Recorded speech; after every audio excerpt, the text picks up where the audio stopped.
Oi, gente! Hoje a gente vai conversar um pouco sobre intercâmbios culturais entre Europa, Ásia e Oceania. E eu vou trazer para vocês também um intercâmbio mais global, pensando no mundo inteiro, não só nesses três continentes, mas também na África e na América. Para fazer essa reflexão, hoje a gente vai precisar de pensar um pouco sobre qual é o idioma que é considerado universal. Qual é o idioma hoje que a gente aprende na escola, que a gente ouve música, que a gente assiste vídeo e que é considerado por todos um idioma essencial, que quando você vai viajar, muitas vezes esse idioma é falado naquele país, você consegue se comunicar, mesmo que não seja o idioma oficial. Então, qual é esse idioma? É o inglês, certo? Então a gente vai entender um pouco sobre como que o inglês ele se tornou esse idioma considerado e tido como universal. Um idioma que é para ser aprendido e que serve como linguagem de comunicação em diferentes países.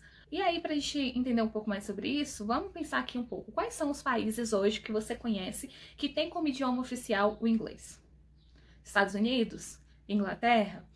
E a gente também tem outros países que a gente viu recentemente nas aulas sobre Oceania, Austrália, Nova Zelândia. A gente, além desses países da Oceania, da Europa e da América, a gente também tem na América o Canadá, na África a África do Sul e outros países. A gente também tem na Ásia a Índia.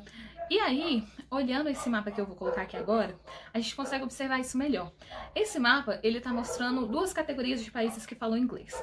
Em azul escuro, nós temos os países que têm como idioma oficial o inglês e que ele é o idioma mais falado pela população.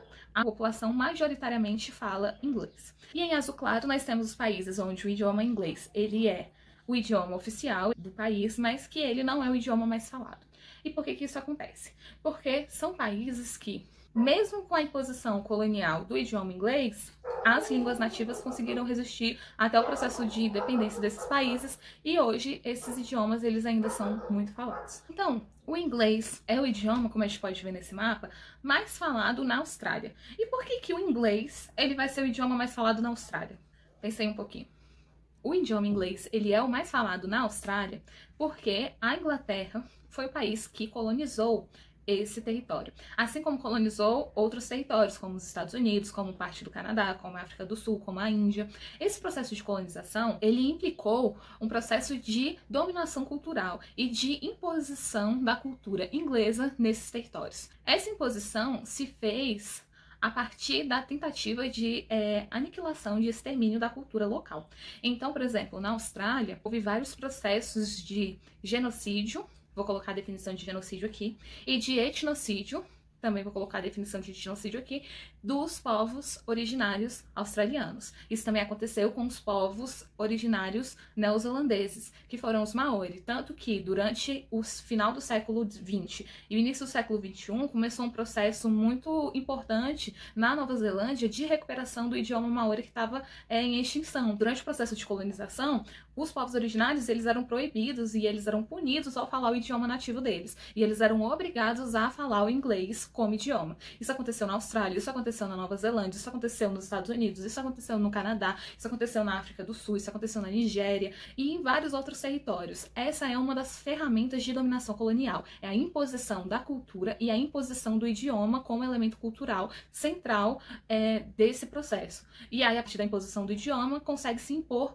outros elementos culturais. Então, se hoje o idioma inglês ele é um idioma tido como universal, isso é uma herança histórica do processo de colonização que a Inglaterra realizou, tanto na América quanto nos outros continentes, na Oceania, na Ásia e na África.